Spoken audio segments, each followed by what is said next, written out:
What's going on, y'all? It's your boy Snoop, aka Coach Cap, and welcome to another edition of Open Bar. So I have a very special guest in the building today. My boy Islam. Y'all may know him as RipRight. He's been a staple in this community, very well known. You know, we're just gonna have a conversation. We're gonna get into his history. We're just gonna get to know him a little better for the people that don't know him. But my boy Ish, what's good, bro? Yo, what's good? Chilling, man. So, like I said, I want to kind of I just want to get right into it because I've known you for a very long time. We met like 18? Yeah, like 2019, beginning of 2019 in Blink. Right. So I'm not sure because, you know, it's well documented that, you know, you was in prison, you went to jail, whatever. So was that when you came out? Yeah, so I came out 2018, like September, from the halfway house in Philly. Okay. And then right from there, I was in Brooklyn, you know, obviously trying to work, get a job. And then obviously I was doing calisthenics, but not at a certain level, you know. Because I say this all the time. I was in Blink Fitness, Canarsie. I was just training, and you came up to me in the locker room, and I thought you worked there. Because you was like, yo, and at the time, Blink would like, if you train people in them, they taking your membership away. Exactly. So I'm like, he work here. He about to get at me. She's like, nah, I do this, I do that, I work out. So we ended up linking up and training. So, you know, like for a person like me, because I want to start off with giving you your flowers of how you've elevated in the game. But knowing that I was one of the first ones that you met was always something that I've spoke on. It's a big deal, bro. Right. So let's talk about those days back in 2018. Like, what made you? I know obviously you was working out while you was incarcerated, but what made you decide to come home and try to do this at a higher level? I was just working out regularly, even just not even trying to go to a higher level. I was watching Chris Harriet, so I was trying to get into statics and stuff like that. So obviously when I met you, that's when taking the reps and sets to a higher level. So I tell people all the time, Snoop was the first person that made me do a 5MD. Oh, yeah. You can't even remember that. I don't. Yeah, so the first time I did 50 pull-ups and 100 push-ups was with him right in Blink. I didn't make the time, and I was like, because when I heard it, 50 pull-ups, 100 push-ups, like, yeah, I think I could do that. And then you was like, yeah, all right. Right, yeah. And I was like, what should I do? And you was like, whatever. You know, you didn't even, he just let me out there. He didn't give me the scheme or nothing. And I failed, you know what I mean? And from then, while you was training me, even with the push-ups, different things, like, you were my gateway into high reps, like working out.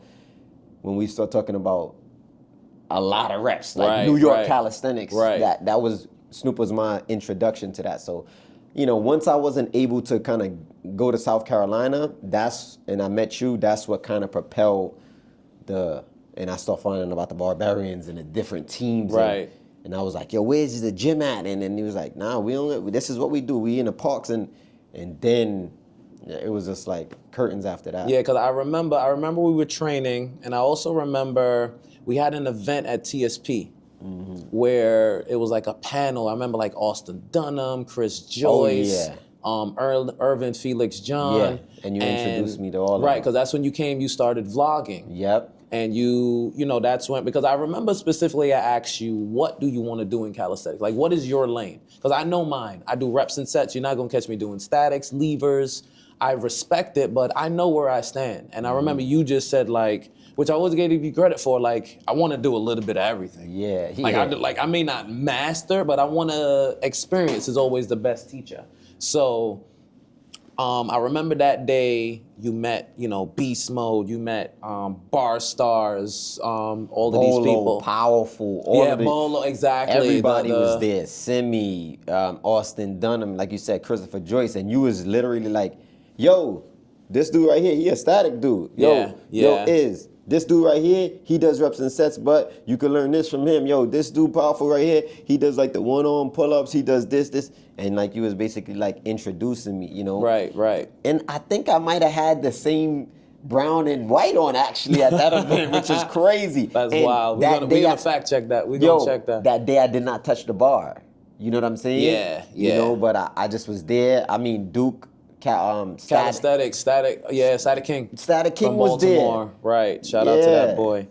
So from my knowledge, was that the day, was Ripright a team at that point? Or was that the thing that made you decide like, yo, I want to start my movement? Before that, once I got with you in the gym, you trained me a couple times, cooked my boots, and obviously I started finding out about the teams. By like April, right? That's when April 2019. That's when I LLC'd Ripright. But before that, I was already like, oh, I'm we're gonna start this team. You know what I'm saying? Right. And then I had my name on Instagram as Ripright Body Tight. And then eventually, when it started to take off, somebody said, change it just to Ripright, because if not, somebody's gonna take that name. Because I don't like to take credit for this, but I'm gonna leave it up to people to fact check me.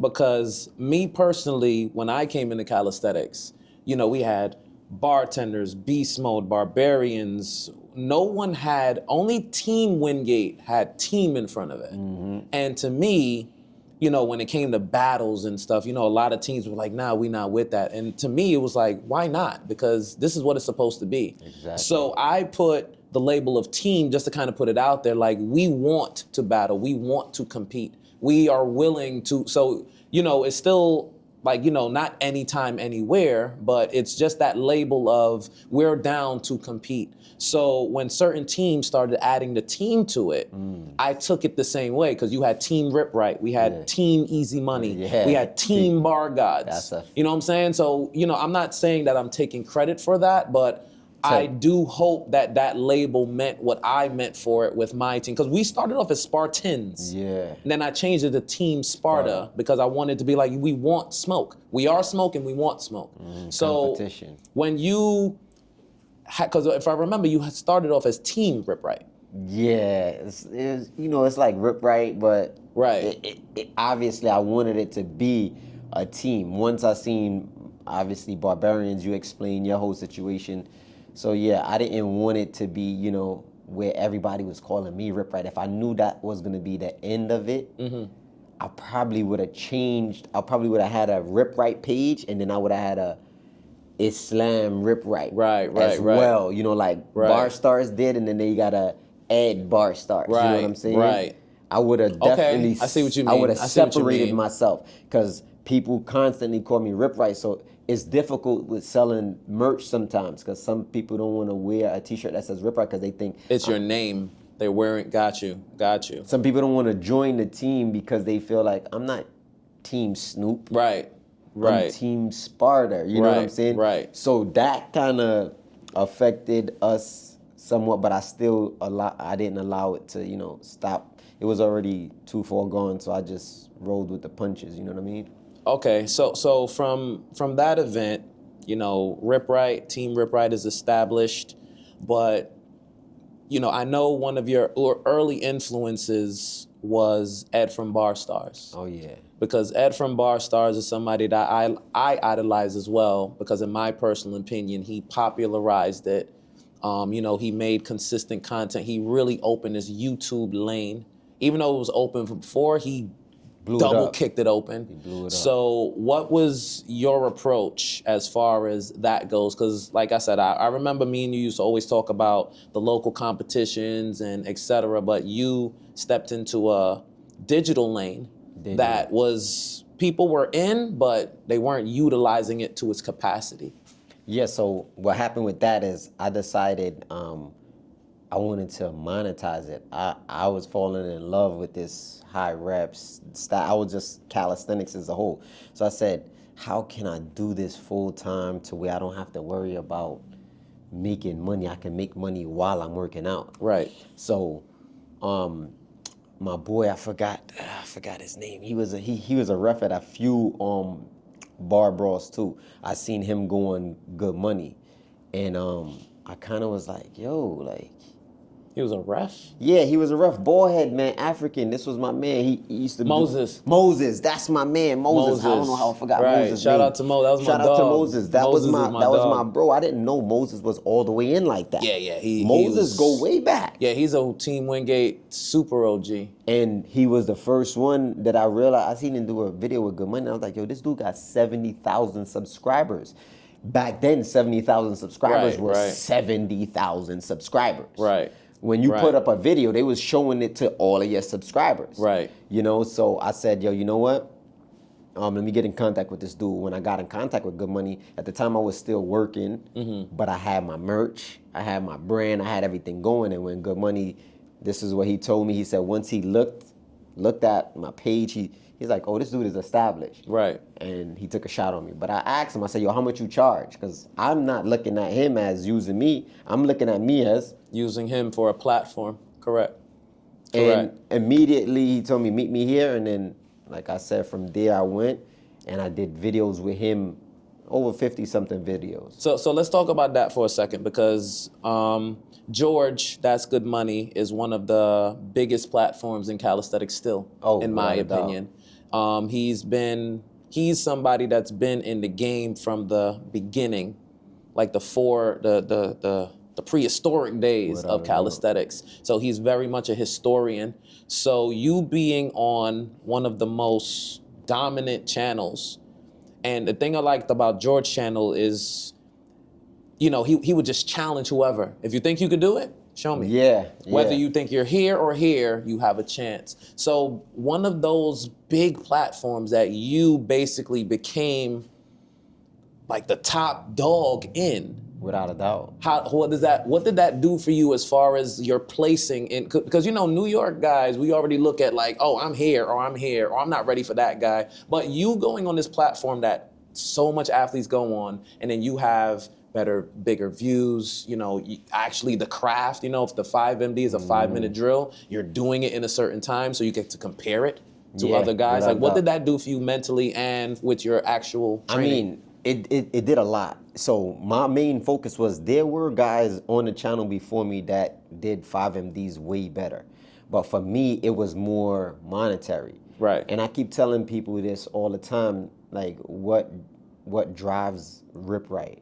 We're money motivated, and we're money driven. And I don't say that to say we worship money, but I say that to say when it's time to feed your family, you can't feed them reps and sets. Right. You know what I'm saying? So, you know, in reality, anything that you really want to do, you have to have kind of money to do it. Right. Even coming down to practicing your religion a certain way. So once I started to excel on That's Good Money, it was over. My whole main focus was like, oh, I'm almost at 10K subscribers. How do I get to 20K subscribers? Yo, I can't wait for this to hit 1 million views. And then from there, it was just like, oh yeah. You know, I didn't care about who could out-rep me. Right. I wasn't on my Snoop. I want to battle everybody. Right. You know what I'm saying? That came later. Right. When I started to make money and started to advance, and then you realize, oh, now I could focus more now on really building my body, building my reps and sets, and now I want to get into this battle situation. You know, right.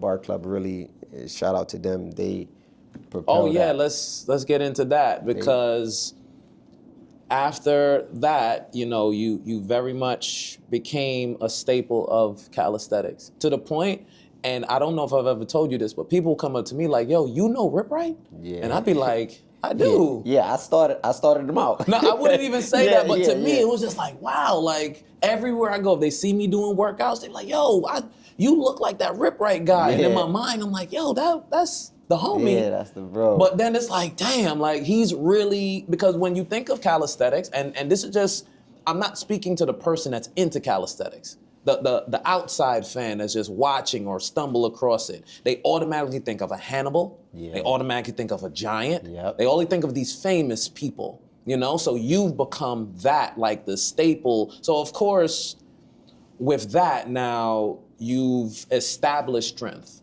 You've become someone that is really repping. I'm not just doing this for fake, I'm really repping. So now you get put into a challenge, what is called the bar brawl, which is basically our version of Fight Club. Without a doubt. It's 2 gladiators in front of 100 people just screaming for blood with a 20-minute routine that would make the average person pass out.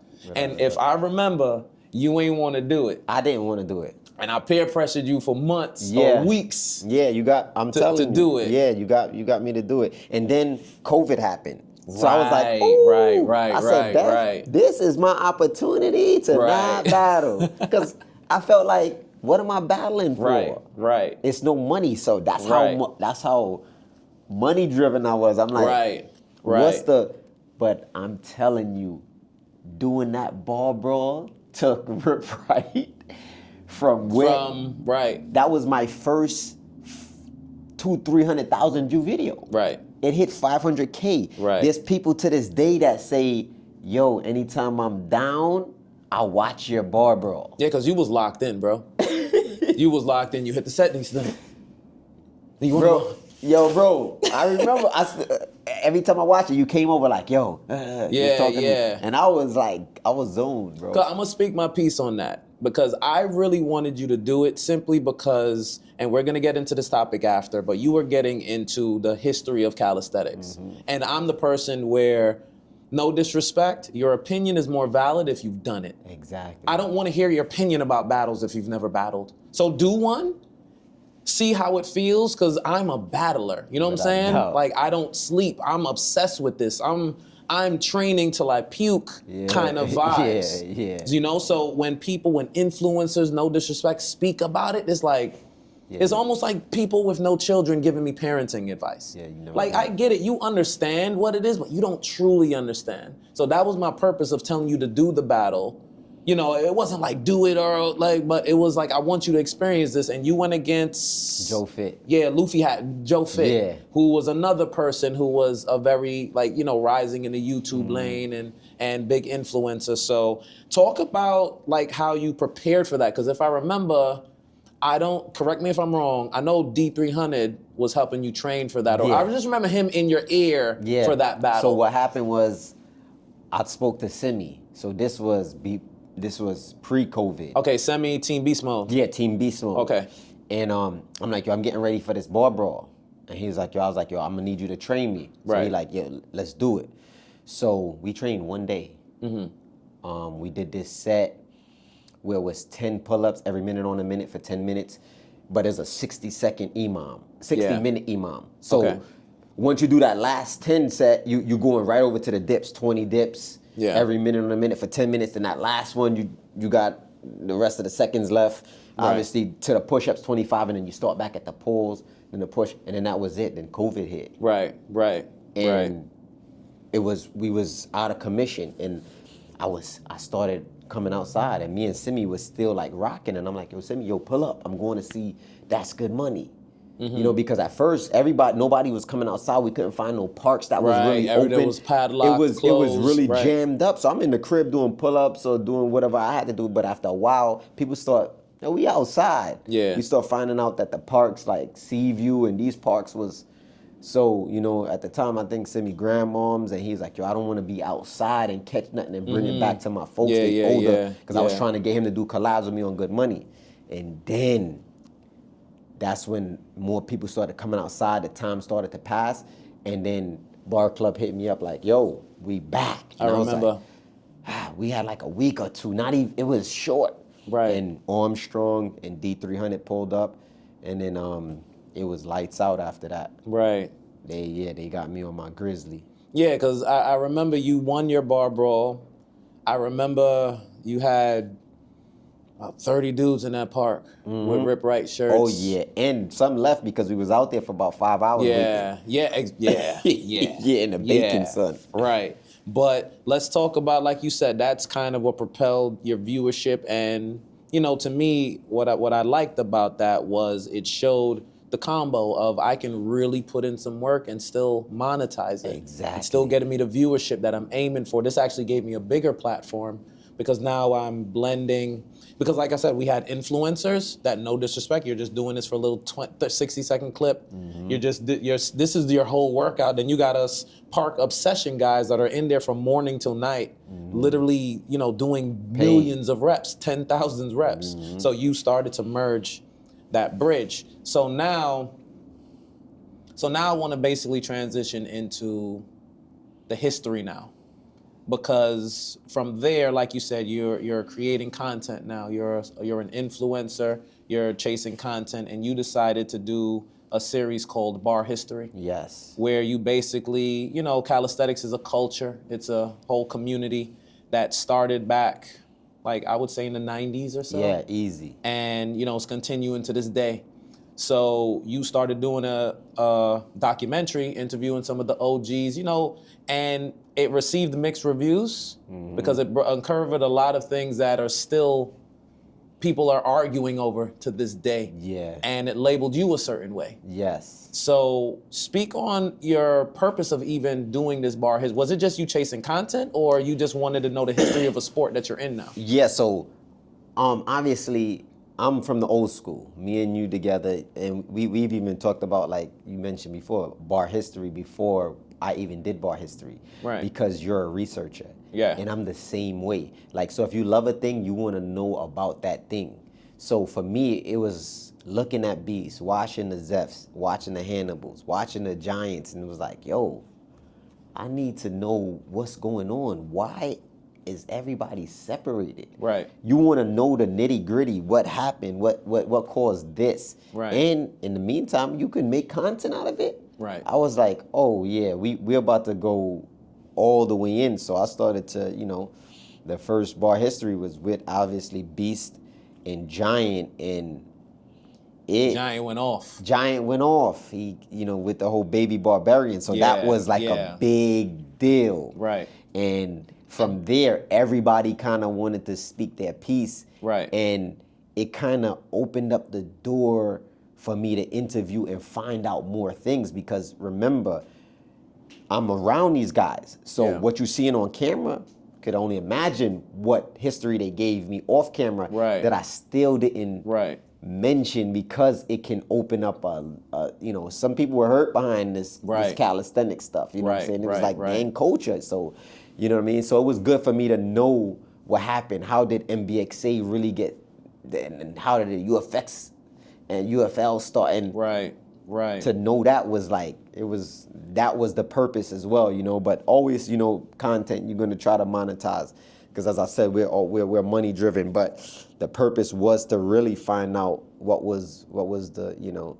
So let me speak on that, because like I said, these were conversations we would have.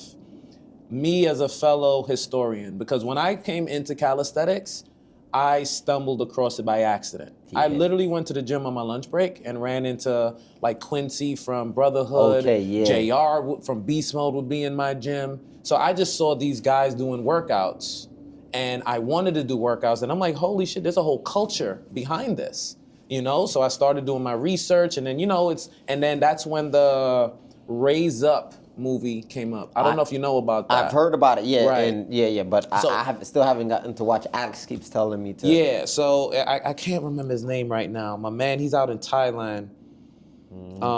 But he made the documentary. I remember I went to the premiere, because they premiered it in Harlem, and everybody was there.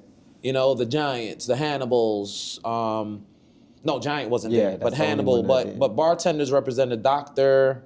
I can't remember his name, Dr. something. Okay. From bartenders. But a lot of the representation was there. Ed Barstar, Zeph, everybody. And I started to get the intro of the history, because that documentary was on history. Because I accepted I want to be part of this culture. I'm Brooklyn born and raised. So obviously I'm going to gravitate to the Brooklyn guys, which is Doc, which is Zeph, which is Barbarians. But my first influence was a Bronx guy.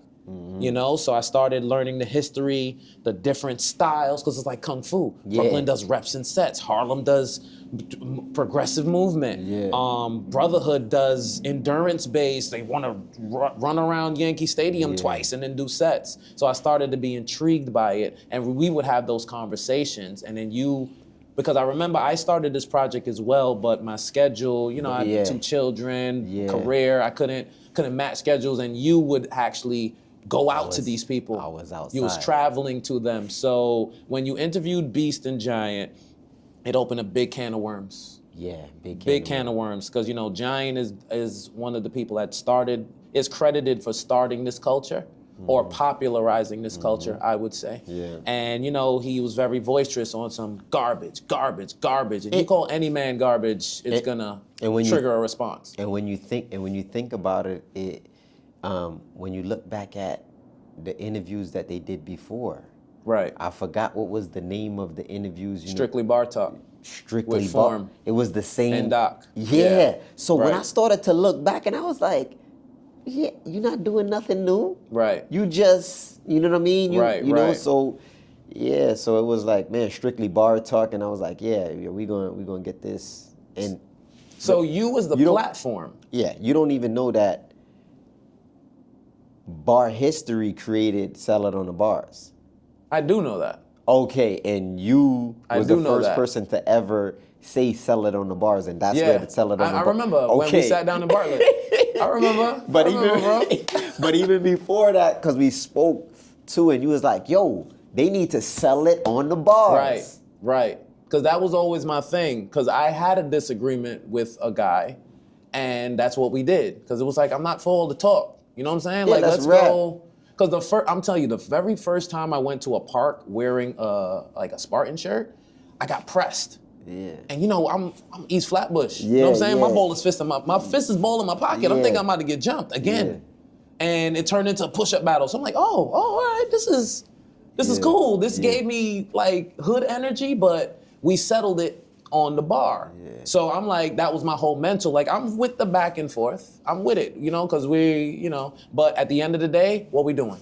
Yeah. Are we gonna battle or not? Because I don't like that much. So when you get labeled, you are labeled a bad guy off of this event, off of this interview, with the Giant, because you collabed with Giant after, you know, you're wearing Rip-Right bartender and it really, collab merch. And I don't think, it wasn't that bad at first, but where it really went left is when I did Who's Your Five Legends, or that's where you know, because you was in my DM, me and you was going, and then you gave me some footage, and I was like, thanks, Snoop. They called Zeph a legend back when, and then they didn't want to call him a legend now. So okay, let me see what I said to you. I said I'm gonna go to them and see exactly what's going on, and that's what really separated like the whole, you know, Zeph really not really trying to rock with me. He didn't want to do bar history based on that because he felt like I was, and I'm like, no, bro, I just interviewed these dudes. Right. You know what I'm saying? Because you see, the thing about it, this has been private for a long time. So when it becomes public on a platform like yours was becoming, with so opinionated, where you drop a video in an hour and there's already 60 comments of like, you know, pro and con, and no one likes to see that. Bar star, everybody was in the comments, and I was like, yo, this joint is getting. But now you're labeled a villain. Yeah, you know what I'm saying? Just off of the journalist. The journalist, which it comes with, like, if you really look at it, what journalist isn't a villain to somebody? Yeah. You know what I'm saying? Look at Stephen A. Smith right now. Yeah. You're a villain. So now that compromises, I wouldn't say it compromises, but it creates, you know, friction. The sport. Exactly. It's tension. You go to this park, it's separation. So how did that not deter you from? Because I mean, obviously, like you said, we from Brooklyn, so it's like, bro, I'm gonna pay homage, but I'm not gonna kiss the ring. Right. We grown men. Right. Like, I worship God. I don't worship man. Right. So this is what I'm doing, and this is gonna help the culture. It's gonna help you. It's gonna help me. But if we help each other. But now, if you decide, forget that dude, then I'm gonna say, forget that dude. Right. Because when I came into the game, it was all, I was watching the Snoops, I was watching the Zephs, I was watching the Giants, and I was boisterous and vocal about the effects they had on my calisthenic journey. Right. But it's like, what more do you want? Right. Like, I can't give you no more than that. Like, I mean, right. He's like, so it didn't deter me at all. It only motivated me. Like, oh, they don't like you? You're doing something right. Right. Keep doing it. And from there, I just nonstop. Every time you turn around, it was something new. Bar history, settled on the bars, moving to Florida, HQ. Constant elevation. Right. You know what I'm saying? So let's stay on the bar history, because I want to speak my piece now. Because, you know, we had a moment where we wasn't rocking with each other. Yeah. So there was a moment where, like I said, you were with the legends, you were with the Giants. I remember you did a piece with JR. You might have did a piece with Beast. Yep. You know, at like a training session. Oh, yeah. So, you know, it was something where I feel like POV Josh reached out to me. No, I saw him in a park that I do a boot camp out of. And he was in the park. I'm like, yo, but he shouted me out. Yo, shout out to Sparta. We was doing the 500 but he's like, shout out to Sparta. I'm in your park. So I'm like, yo, that's dope. When's the next time you gonna be there? We should link. So he's like, yeah, let's do it. So when we set up the link through Josh for like a Tuesday or something, let's say Tuesday at noon. I guess when you showed up, you like from what my POV, you felt a way that I set it up through him and not through you. No, it was more. I felt like it was designed for like a battle.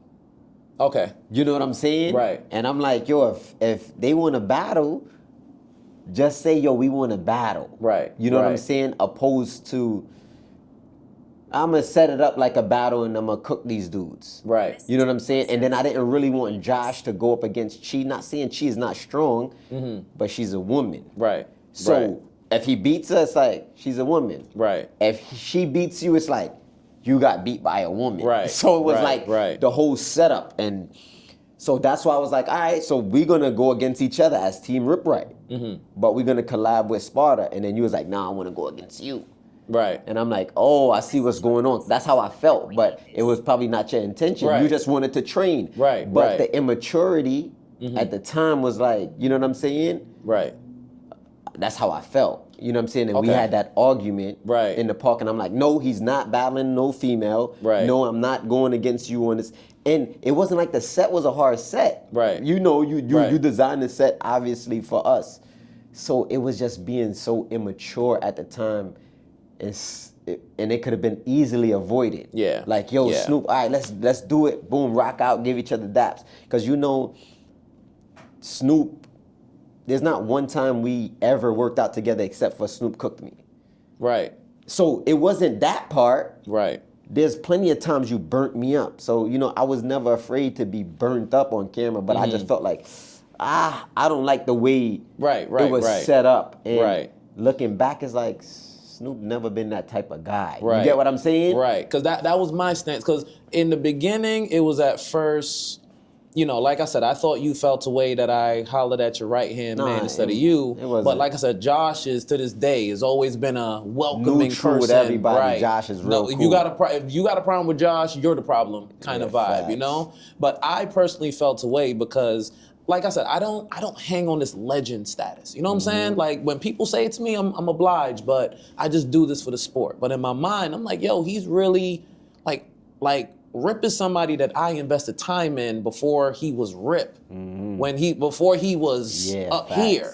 You know what I'm saying? And I don't put that out there like, yo, I'm the one that da-da-da, and you kind of, like, you know, with all these other guys, granted, but with me, it's just like, nah, we don't want to rock with you. Yeah. And I'm like, yo, like me? Yeah. Me, bro? Yeah, nah, that was definitely immature, And then the thing about it was, because I remember y'all came through, and you was heavy on grip strength at the time. Oh, yeah. We was doing 500 pull-ups that day. If I'm being honest, that is my weakness. You know what I'm saying? At the time.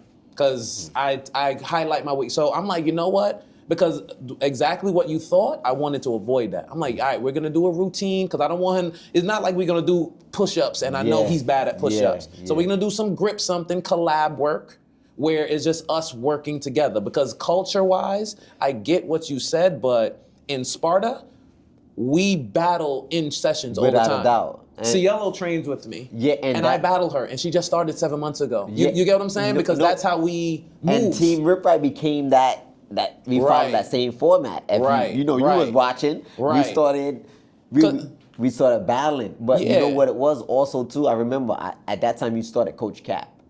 Right. And that was your whole to get your content into you know what I mean? But I'm not looking at that aspect. I'm like, oh, this is what's going on without even, you know what I mean? Right. Nah, because I'll be honest, I very much felt away that day. Because, we both did. We argued, bro. Yeah, that's the first time I ever Buddha got it on footage. Yeah, that's the first time you ever screamed at me. Right, because remember, we went off to the side aside from everybody. Yeah. Like, we need to talk, because in my mind, it was kind of like, yo, like, I never really come at you like this. You know what I'm saying? Yeah. You come into my park, not saying you needed permission to be in my park, but it was like, dude, if you go in a terrace, you go in all these places and showing them homage, but when you come to mine, it's like, I don't even get no love. You know what I'm saying? I've given you love for free. Yeah. Like, if you mad at them, don't take it out on me, bro, because I've never done nothing. If you mad at Zeph, don't take it out on me. You know what I'm saying? So it was one of those things where, like I said, we respectfully, one thing I can say is we didn't take it further, even though, you know, our mentals, our background, our culture wants to. But it was like, you know what? Do your thing, man. Because I, like I said, we had it on footage where it was just kind of like, all right, you do your thing. We go over here and do our thing. Because I don't like that stigma. Like I said, we have to change the culture. Because back then, bar history, that would have turned into some like, you know what I'm saying? Some wild story kind of thing that impacts the entire culture. But, you know, it was something that, I'll be honest, like, I sat with my thoughts and I really thought about it, because in my personal opinion, I'm like, yo, he's getting Hollywood on me. Like, because he was like, yo, I got something to do, and somebody came over and like, yo, can I get an autograph? And I'm like, oh, this, okay, I see what's going on, bet. Yeah, and that was like, we was doing like 500 pull-ups. Right. So we was going to different parks to do it. Right. And I was, but it was foolish. It was very, very foolish. Yeah, but it was something that, like I said, it's crazy that now we're officially speaking on it. But it's a conversation we should have had. Yeah, you know what I'm saying? Yo, it's crazy. Right, because time, maturity, these things come in where I was just like, I see the intention. I didn't even remember why we stopped talking, bro. Right, right. Because I'm very big on, like I said, I'm in love with this culture. You know what I'm saying? So it's like, even though I have a disagreement with Rip Wright, I see what he's doing for the culture. I see his intention. I see his purpose. So I was like, you know what, he's just putting on, he has a movement that's moving, and, you know, if he doesn't want to rock with me or he thought ill of me, then whatever, because there's no sweat off my back. I'm gonna move with or without, same way he's going to do. There's no animosity. I'm not gonna get online and think his name unless he does mine, and if he's not doing it, you know what I'm saying? So it was one of those things where, like, you know, moving from that, you know, because like I said, at that point, you was damn near beefing with everybody. Yeah.